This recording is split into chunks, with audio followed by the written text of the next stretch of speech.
बांग्लादेश के हिसाब से भारत एक बहुत बड़ा देश है। बांग्लादेश से लोग यहाँ आते हैं दो कारण से। एक परसिक्यूटेड हिंदूज जो वहाँ पे मान लीजिए कि अत्याचार हो रहा है या वो रहने नहीं पा रहे हैं, और एक होता है कि कुछ मुस्लिम्स अगर आ रहे हैं तो वो काम के लिए हमारे देश में आ रहे हैं। वर्ल्ड में हर जगह पे रिफ्यूजी कैंप्स है, इलीगल इमिग्रेंट कैंप्स है। जैसे आप देख लीजिए कि सबसे बड़ा वर्ल्ड में जो रिफ्यूजी कैंप है वो बांग्लादेश में ही है। International human rights and Indian human rights में ये है कि आप कोई भी हो, चाहे वो कोई भी देश का नेशनल हो, चाहे वो कितना भी कुछ भी करके हो आपके देश में घुसा है, वो इलीगली घुसा है, सब कुछ है, लेकिन आप उसे मार नहीं सकते, आप उसे टॉर्चर नहीं कर सकते। आपका जो डिटेक्शन हुआ है, आपका जो डिटेक्ट एंड डिलीशन हुआ है, क्या वो प्रॉपर तरीके से हुआ है, वो भी आपको एक बार जो है आपको मंथन करना पड़ेगा, आपको बार बार चेक करना पड़ेगा। क्योंकि हमारा देश में कानून ये कहता है कि 100 मुजरिम भले छूट जाए, एक बेगुनाह को सजा नहीं होना चाहिए। हमारा देश का कानून इस आधार पर टिका हुआ है। तो हमारा देश का कानून इस आधार पर अगर टिका हुआ है तो हमको ये देखना पड़ेगा, हमको बहुत सीरियसली और इसको बहुत ज़्यादा एक संज्ञान लेते हुए देखना पड़ेगा कि हम किसी के साथ भी अन्याय नहीं कर रहे हैं। एक पुरानी कहावत है, एक ही उल्लू काफी है बर्बाद गुलिस्ता करने को। यहाँ तो हर साख पे उल्लू बैठे हैं, अंजामे गुलिस्ता क्या होगा। यही हाल घुसपैठियों ने बंगाल सहित पूरे देश का करके रखा था। लेकिन जैसे ही एसआईआर की प्रक्रिया शुरू हुई और बंगाल में टीएमसी की जगह भारतीय जनता पार्टी ने सत्ता काबिज की, उसके बाद बांग्लादेशियों की पहचान उजागर हुई और एक के बाद एक उनका हिसाब किताब करना भी शुरू कर दिया सरकार ने। इसी क्रम में कल एनजेपी स्टेशन से 8 बांग्लादेशी घुसपैठी को पकड़ा गया, उन्हें कोर्ट में पेश किया गया। लेकिन ये जो घुसपैठी पकड़े जा रहे हैं, जिन्हें कोर्ट में पेश किया जा रहा है, जिन्हें डिपोर्ट करने की बात कही जा रही है, ये तमाम चीजें एक कानूनी प्रक्रिया के तहत ही होंगी। अब वो कानूनी प्रक्रिया क्या है और कानूनी दांवपेच क्या है, इसी चीज को समझने के लिए आज हमारे साथ स्टूडियो में मौजूद है वरिष्ठ अधिवक्ता अनूप सरकार। दादा बहुत बहुत स्वागत है।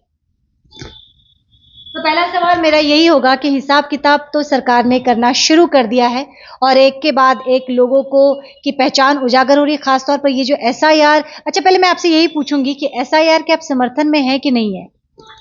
ये तो बहुत बड़ा सवाल है। देखिए, एसआईआर का समर्थन तो होना चाहिए, टाइमिंग और राजनीति नहीं होना चाहिए, इस बात पे वेरी क्लियर है। एसआईआर टाइम टू टाइम हुआ भी है देश में, एसआईआर होना जरूरी भी है, लेकिन हाँ ये पॉलिटिसाइज नहीं होना चाहिए। तो अगर पॉलिटिसाइज नहीं हो रहा है तो मेरा पूरा समर्थन है। तो अब जब ये एसआईआर की प्रक्रिया शुरू हुई है, उसके बाद ही असली पहचान उजागर हुई कि हमारी देश के कितने ऐसे राज्य जहां पर बांग्लादेशियों ने घुसपैठ किया हुआ था, रोहिंग्याओं ने घुसपैठ किया हुआ था। बंगाल में हम हैं तो इसीलिए बंगाल की मैं बात करूंगी कि अब इनकी पहचान उजागर हो चुकी है और इन्हें डिपोर्ट करने की बात भी की जा रही है। तो क्या इतना आसान है डिपोर्ट करना? मतलब जब चाहो आप किसी को डिपोर्ट कर दो जो इतने सालों से रह रहे हैं। क्या ये बहुत आसान है या कठिन होने वाला है? देखिए, अगर मैं कानून का बात करूं तो बहुत कठिन होने वाला है, आसान नहीं होगा। क्योंकि इसका कानून आपको समझना पड़ेगा कि अभी जो भारत सरकार के जो होम डिपार्टमेंट है, उन्होंने जो मुहिम चलाया हुआ है डिटेक्ट, डिलीट, डिपोर्ट, यानी कि पहले डिटेक्ट करना है। तो डिटेक्ट करना एसआईआर का एक माध्यम था। दूसरे भी माध्यम है कि अगर कोई पकड़ा जाता है, जैसे कल 8 जन पकड़े गए हैं।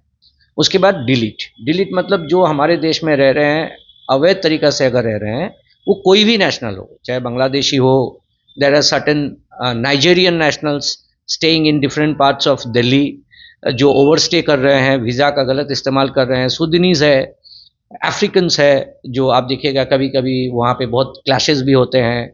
कुछ लोग ड्रग से बहुत ज़्यादा जुड़ित भी है। तो काफ़ी आप देखिएगा दिल्ली के आसपास में काफ़ी ये चैलेंजेस है। अब बंगाल में, क्योंकि बंगाल का almost 569 kilometres of porous border है। What do you mean by porous border? जहाँ पे फेंसिंग नहीं हुआ हुआ है, तो वैसा बॉर्डर से लोगों का आना जाना बहुत इजी एक्सेस होता है। अब इस पे एक बात ये भी है कि बांग्लादेश के हिसाब से भारत एक बहुत बड़ा देश है। बांग्लादेश से लोग यहाँ आते हैं दो कारण से। एक परसिक्यूटेड हिंदूज जो वहाँ पे मान लीजिए कि अत्याचार हो रहा है या वो रहने नहीं पा रहे हैं, और एक होता है कि कुछ मुस्लिम्स अगर आ रहे हैं तो वो काम के लिए हमारे देश में आ रहे हैं या फिर इलाज कराने के लिए। इलाज कराने के लिए। तो आप पकड़ के चलिए, कोई तो ऐसे नहीं आएगा, वो तो वीज़ा से आएगा जी। और वीज़ा का टाइम अनुसार वो चले जाएंगे, जी। वो तो पॉलिसीज के अंडर में है, पासपोर्ट के थ्रू में आएंगे। हम लोग बात कर रहे हैं अवैध जो घुसपैठिया। हाँ, तो अब जो डिटेक्ट हो गया, मान लीजिए कि ये 8 जन कल डिटेक्ट अगर किए हैं, तो इनका अगर कोई दस्तावेज इन्होंने बनाया है इंडिया में, इलीगली बनाया हो कुछ हो, तो उसका डिलीशन करेंगे। उसके बाद आएगा डिपोर्ट। डिलीशन कैसे होगा? डिलीशन तो आपने वोटर कार्ड से उसका नाम हटा दिए, हो गया। उसके बाद में एक प्रकार से तो हो ही गया आपका वोटिंग। लेकिन सिर्फ वोटर कार्ड ही कहाँ होता है, इनके पास तो सारे डॉक्यूमेंट बना के बैठे हो, आधार कार्ड, वोटर कार्ड, पासपोर्ट और पता नहीं क्या क्या, जितने डॉक्यूमेंट भारतीय के पास नहीं होता इससे ज्यादा इनके पास होता। बात तो वही है, वहीं पे है कि कहाँ पे ये दिक्कत आने वाली है। पहला बात तो ये स्टेप में दिक्कत आने वाले है कि आप वोटिंग राइट से आपने उनसे आप उनको जो है आप हटा दिए हैं कि उनको वोटिंग राइट नहीं मिलेगा। अब ये वोटिंग राइट नहीं मिलने के बाद में जितने भी लोग हैं उनके पास जो भी दस्तावेज है, वो दस्तावेज किस आधार पर बनाया गया।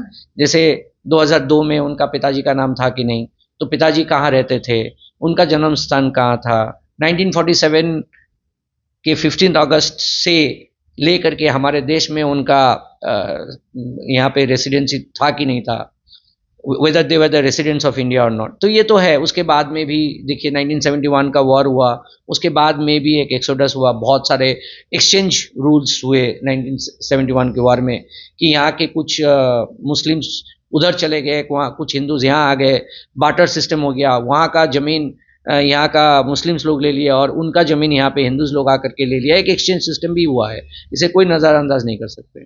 डिपोर्ट में कहाँ प्रॉब्लम हो रहा है, देखिए अभी कुछ लोग बॉर्डर पे खड़े हैं जी, खड़े हैं, वो कह रहे हैं कि बांग्लादेश लेगा नहीं, हिंदुस्तान उन्हें भेज रहा है, वो बेचारे कब से बच्चों के साथ खड़े वहां पर। अब यहाँ पे आता है सबसे बड़ा दिक्कत कि आपने डिटेक्ट कर लिया, आपने डिलीशन कर दिया और आप डिपोर्ट के लिए आप बॉर्डर में भेज दिए। अब both the external affairs minister of both the countries India and Bangladesh will have to come to a commonality जहाँ पे बांग्लादेश को एक्सेप्ट करना पड़ेगा कि ठीक है, तुम जिसको डिपोर्ट कर रहे हो वो बांग्लादेशी नेशनल है, वो यहाँ रहते हैं, हम उसको लेने के लिए तैयार हैं। अगर वो लेने के लिए तैयार नहीं है तब क्या होगा? तब ये होगा कि तब सवाल आएगा कि पहला बात तो ये है कि जैसे कल कोर्ट में भेज दिया, अगर कोर्ट में भेज दिया तो अभी क्या है हमारे पास में? हमारे पास में प्रिजन्स है, तो अगर प्रिजन्स रखेंगे कितने, उतने तो प्रिजन्स भी बिल्कुल यही बात है कि आप कितने प्रिजन्स रखेंगे। हमारे खुद के यहाँ पे लॉ एंड ऑर्डर सिचुएशन में एक्यूज लोग जेल में बड़ा पड़ा हुआ है। उसके बाद आता है डिटेंशन कैंप्स। अब ये डिटेंशन कैंप का जो एक वर्ड है वो इतना ज़्यादा भयभीत कर दिया गया है, इतना ज़्यादा इसे एक आप ये कैसे टॉर्चर का केंद्र बना दिया है कि हाँ, टॉर्चर किया जाए। नहीं वो नहीं है। वर्ल्ड में हर जगह पे रिफ्यूजी कैंप्स है, रिफ्यूजी कैंप्स है, इलीगल इमिग्रेंट कैंप्स है। जैसे आप देख लीजिए कि सबसे बड़ा वर्ल्ड में जो रिफ्यूजी कैंप है वो बांग्लादेश में ही है। अच्छा, हाँ, वो बांग्लादेश में है। ये है Kutupalong refugee settlement centre at Cox's Bazar, जहाँ पे करीब करीब 1 मिलियन यानी कि 10 लाख रोहिंग्या रहते हैं, जो म्यांमार से जो सेटल होकर के जो आए थे। उस समय एक्सोडस हुआ था और एकाएक म्यांमार से उन लोगों को भागना पड़ा। उस समय मुझे जहाँ तक याद है हसीना गवर्नमेंट थी और हसीना गवर्नमेंट ने कहा कि ठीक है हम लोग इनको रखेंगे, और कॉक्स बाजार के वहाँ पे रिफ्यूजी कैंप, डिटेंशन कैंप्स है। तो हमारे यहाँ पे जो बंगाल में अभी मैंने थोड़ा सा रिसर्च कर रहा था, होल्डिंग सेंटर्स बनाया गया है। ठीक है, अभी तक कोई डिटेंशन कैंप्स नहीं बनाया। अच्छा, होल्डिंग सेंटर और डिटेंशन में क्या अंतर है? देखिए, holding centre is the pre deportation staging का जो कैंप्स वगैरह है। आप कुछ एक बिल्डिंग ले लिए, एक सरकारी कोई बिल्डिंग ले लिए, वो खाली पड़ा है, तो आप उसको एक बार वहाँ के लिए 30 डेज के लिए आप होल्डिंग रखते हैं, जब तक उसका प्री जुडिशियल कुछ नहीं होता है कि भाई उसका फर्दर डिटेंशन हो गया, जुडिशरी में उसका देखना है उसका नाम वगैरह क्या है, सही है नहीं है। उसके बाद आते हैं, जैसे ये लोग डिपोर्ट लेगा नहीं मान लीजिए, और इसका तादाद अगर बढ़ता गया, मान के चलिए अगर इसका तादाद बढ़ता गया, तब हमको डिटेंशन कैंप करना पड़ेगा। अब डिटेंशन कैंप में कुछ रूल्स है। एक रूल है universal declaration of human rights 1948 का, जो लीगली बाइंडिंग नहीं है इंडिया के ऊपर, लेकिन फाउंडेशनल है। फाउंडेशनल क्या है कि आप ये कहते हो कि नहीं ये मेरा लीगल नहीं है, लेकिन मेरा एक धर्म है, तो धर्म क्या है international human rights and Indian human rights में, ये है कि आप कोई भी हो, चाहे वो कोई भी देश का नेशनल हो, चाहे वो कितना भी कुछ भी करके हो आपके देश में घुसा है, वो इलीगली घुसा है, सब कुछ है, लेकिन आप उसे मार नहीं सकते, आप उसे टॉर्चर नहीं कर सकते, आप उसे बेहाली में छोड़ नहीं सकते। तो जब तक वो डिपोर्ट नहीं हो रहा है तब आपको डिटेंशन कैंप करना पड़ेगा। तो डिटेंशन कैंप में तो आपको सारी सुविधाएं देनी पड़ेगी।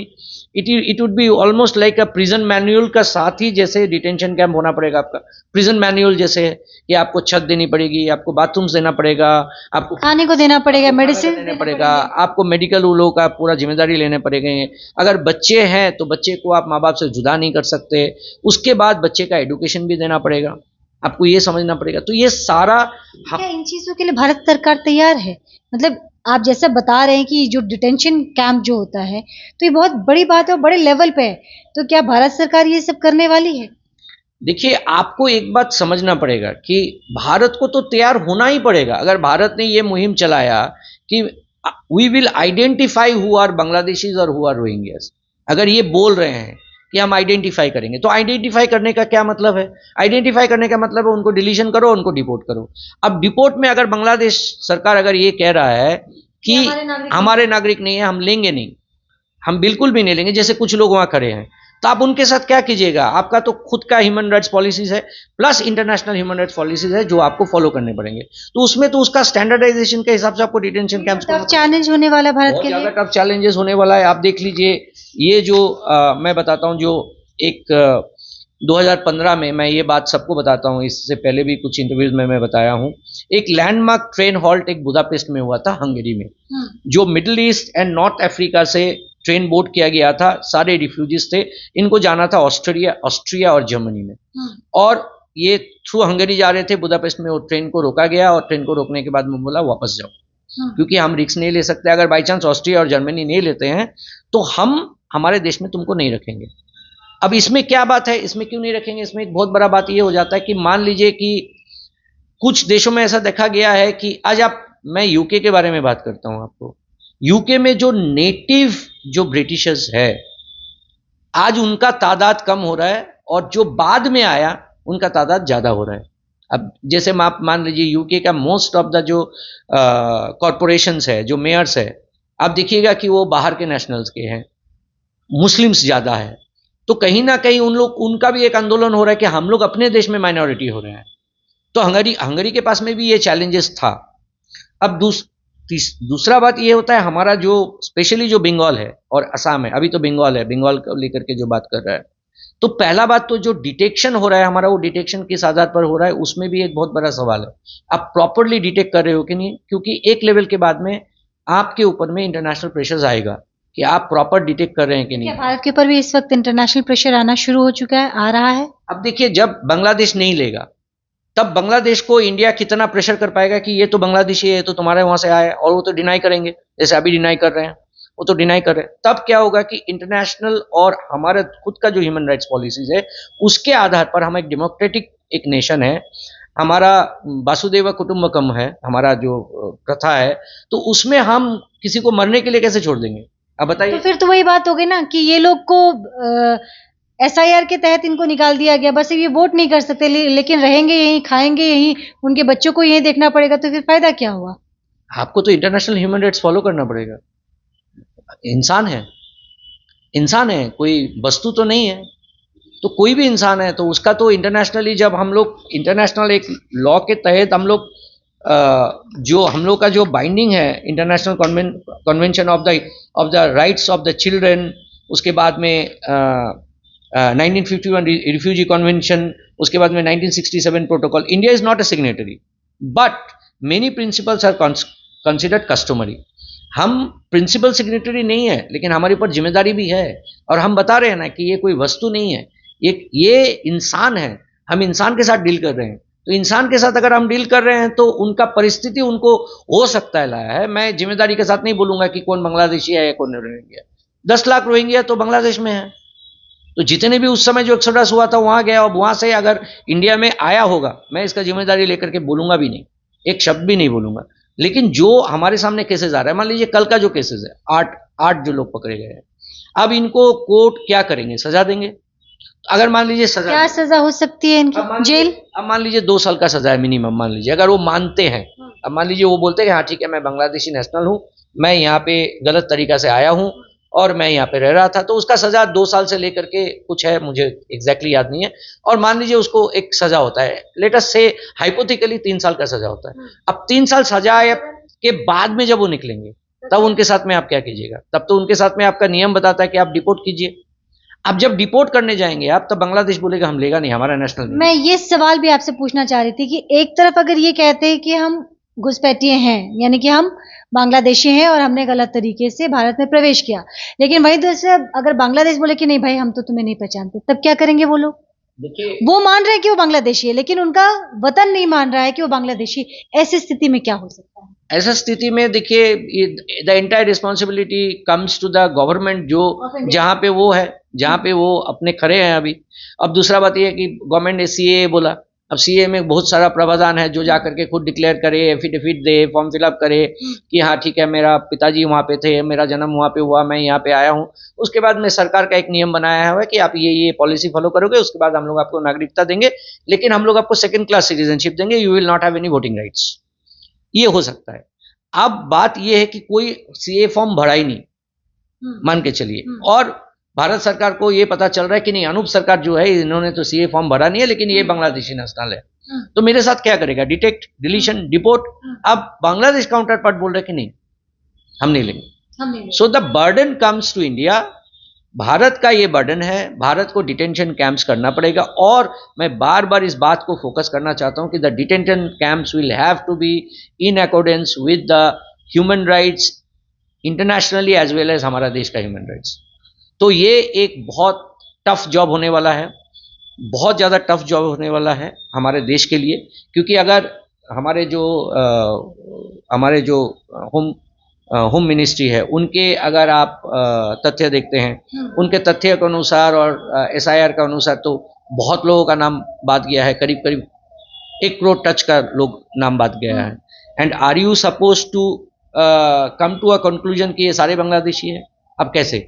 आपका जो डिटेक्शन हुआ है, आपका जो डिटेक्ट एंड डिलीशन हुआ है, क्या वो प्रॉपर तरीके से हुआ है? वो भी आपको एक बार जो है आपको मंथन करना पड़ेगा, आपको बार बार चेक करना पड़ेगा, क्योंकि हमारा देश में कानून ये कहता है कि 100 मुजरिम भले छूट जाए, एक बेगुनाह को सजा नहीं होना चाहिए।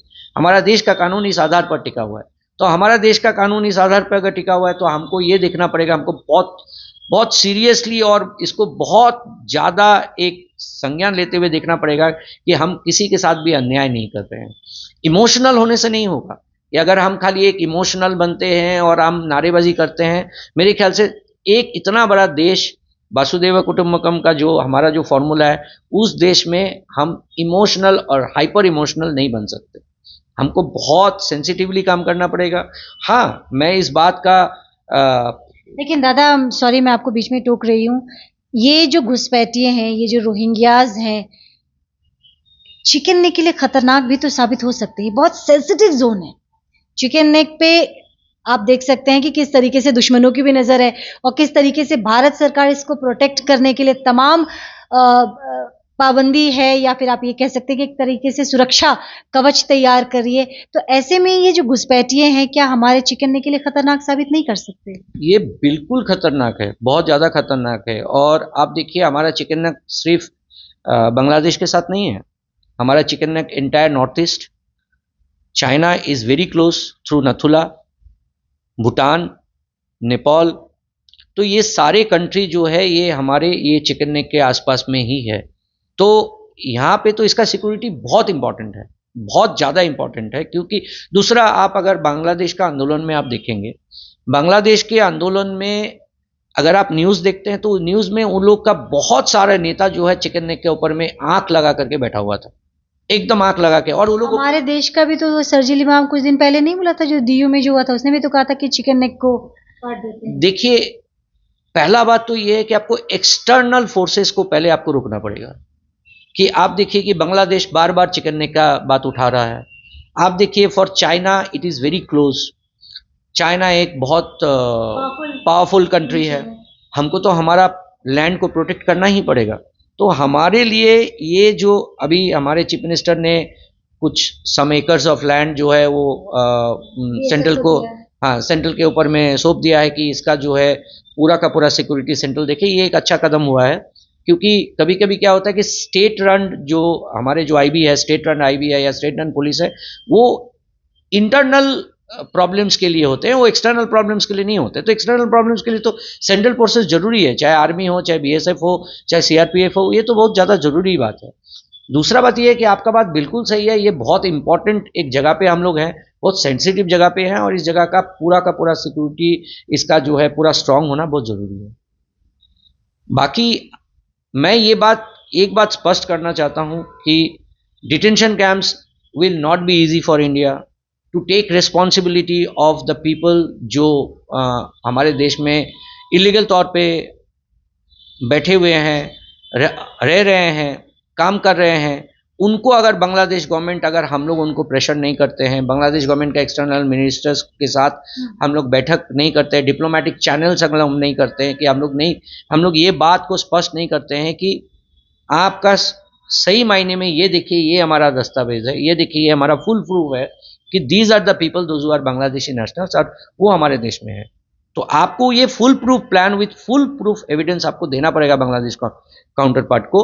अगर बांग्लादेश नहीं मानता है तो हम लोग को यूएन जाना पड़ेगा, हम लोग को इंटरनेशनल कोर्ट ऑफ जस्टिस में जाना पड़ेगा, हम लोग को यूनाइटेड नेशंस में जाना पड़ेगा, जाना तो पड़ेगा, और तो कोई उपाय तो है नहीं हमारे पास। ये चीजें कुल मिलाकर अगर आसान भाषा में समझा जाए और समझाया जाए तो आसान होने वाला नहीं है। जितना आसान एसआईआर में नाम काटना था, उतना ही मुश्किल इन्हें डिपोर्ट करने होने वाला है। डिपोर्ट करना, देखिए बांग्लादेश पिछले 2 साल 2.5 साल से बहुत हॉस्टाइल होकर रखा था। अभी जा करके उनका इलेक्शंस हुआ है, उनका नया गवर्नमेंट फॉर्म हुआ है। We have to look up to that government कि उनका गवर्नमेंट इस गवर्नमेंट का क्या रवैया है, क्योंकि इस बीच में जब स्टूडेंट आंदोलन हो रहा था तब हम लोग को देखने को मिल रहा था इंटरनेशनल न्यूज़ में कि काफ़ी एंटी इंडिया स्लोगन्स आ रहा था बांग्लादेश से, काफ़ी। हमारे जो उधर में हमारे प्राइम मिनिस्टर ये 2014 से बोलते आ रहे हैं कि जो परसिक्यूटेड हिंदूज है, जैन्स है, सिख्स है, तो उनको हम लोग एक्सेप्ट करेंगे। तो उनको अगर हम लोग एक्सेप्ट करेंगे तो हम लोग क्या हिसाब से एक्सेप्ट करेंगे उनको, कि वो परसिक्यूटेड है, वहाँ पे टॉर्चर हो रहा है। दूसरा एक बहुत इंपॉर्टेंट एक पॉइंट मैं भूल जाऊंगा, मैं नोट करके लाया था। देखिए, आपको एक बात समझना पड़ेगा कि जब हम इनको डिपोर्ट करते हैं तो ये हमारा रिस्पॉन्सिबिलिटी है कि ये डिपोर्ट जो हम इनको कर रहे हैं, ये वहां जाने के बाद, एक बार तो ले लिया, वहां जाने के बाद इनका लाइफ में कोई रिस्क नहीं हो, फिर से उन लोग टॉर्चर नहीं हो, इनके साथ में कोई इल ट्रीटमेंट नहीं हो, ये भी हमको देखना पड़ेगा। खाली हमारा ये देखने से नहीं होगा कि मैंने हम जो है उनको वो जो কাঁটাতারের বেড়া আছে তার ওই পারে আমি ফেলে দিলাম, যেভাবে ওই গরু স্মাগলিং হতো, গরু স্মাগলিং তো হতো, तो गरु स्मगलिंग की करतो काटातारेर उपरे ওইভাবে যদি देखें अपनी, आपका ये फट जाएगा कि किस तरह से एक गाय को उस तरफ फेंका जाता है। तो यहाँ से वो बांस का डंडी लेकर के बांध करके उस तरफ फेंका जाता था। तो उस तरह से अगर हम जबरदस्ती अगर हम उन लोगों को प्रेशर दे करके अगर ये सारे लोगों को अगर हम वहाँ भेजते हैं, और ये सारे लोग अगर वहाँ पे जा करके फिर से टॉर्चर हो रहा है, फिर से परसिक्यूटेड हो रहा है, फिर से अगर मान लीजिए उनके ऊपर में अत्याचार हो रहा है, तो कहीं ना कहीं हमारा ये एक, आप कह सकते हैं कि हमारे देश का एक बहुत बड़ा एक हार होगा, एक फेलियर होगा, नैतिक फेलियर होगा कि हमने जस्टिस नहीं किया इनके साथ में।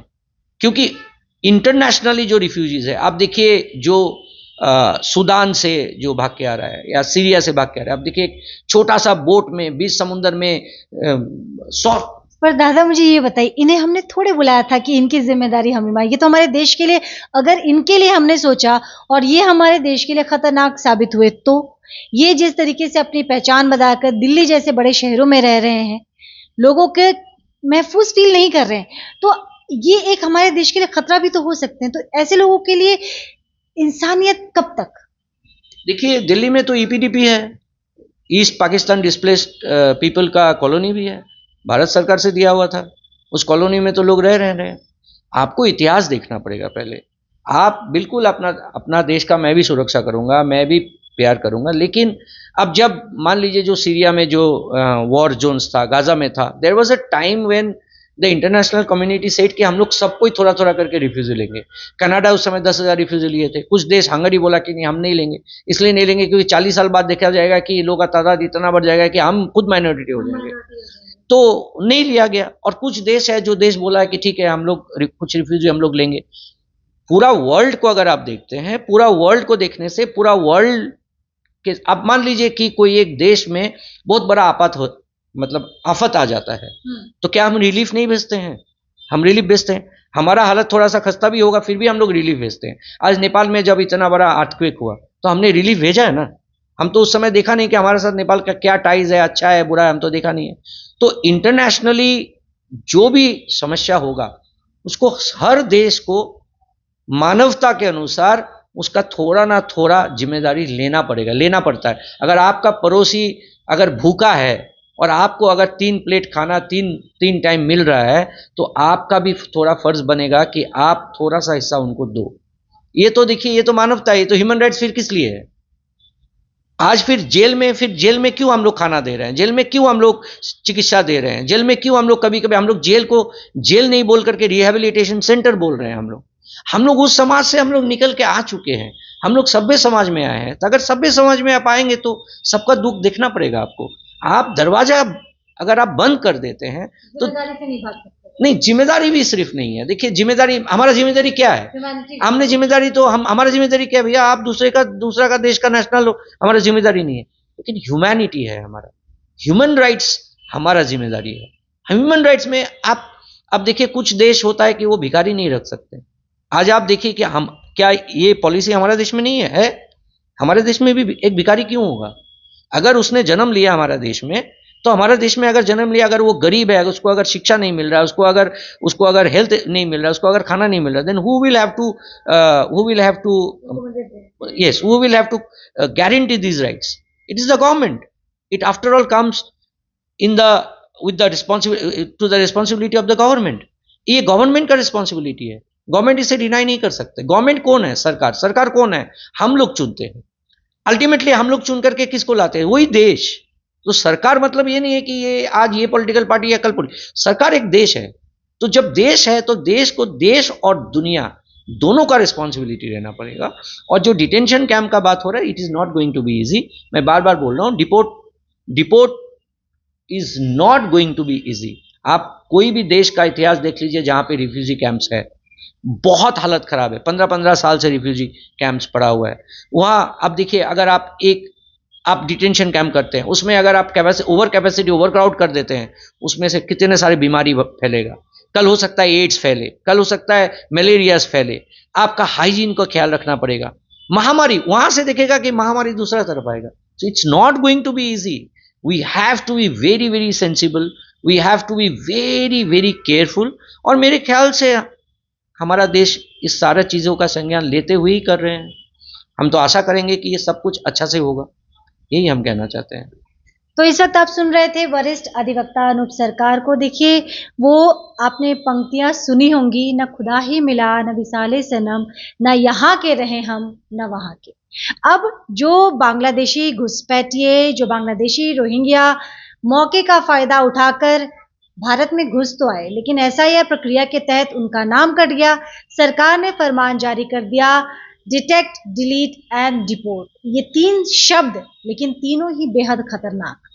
डिटेंशन, अब मान लीजिए जैसे कई आप ऐसे बॉर्डर एरियाज में वो तस्वीरें आप देख रहे होंगे जहां बांग्लादेशी खड़े हैं, बच्चों के साथ खड़े हैं, बच्चे बिलख रहे हैं, लेकिन बांग्लादेश खुद अपने नागरिकों को लेने से मना कर रहा है। वहीं दूसरी तरफ वो भारत के नहीं है, तो भारत भी अब उन्हें कैसे वापस ले ले। ये तमाम चीजें हैं और इन तमाम चीजों के बीच में अधर में अटका हुआ है घुसपैठियों की जिंदगी। अब एक बड़ा सवाल है डिटेंशन कैंप, क्योंकि उन्हें जब बांग्लादेश लेने से मना कर रहा है तो फिर रखना पड़ेगा भारत को ही, और भारत उन्हें डिटेंशन कैंप में रखने वाला है। यानी कि सुनने में ये जितना डिपोर्ट आसान लग रहा है, ये उतना आसान होने वाला नहीं है।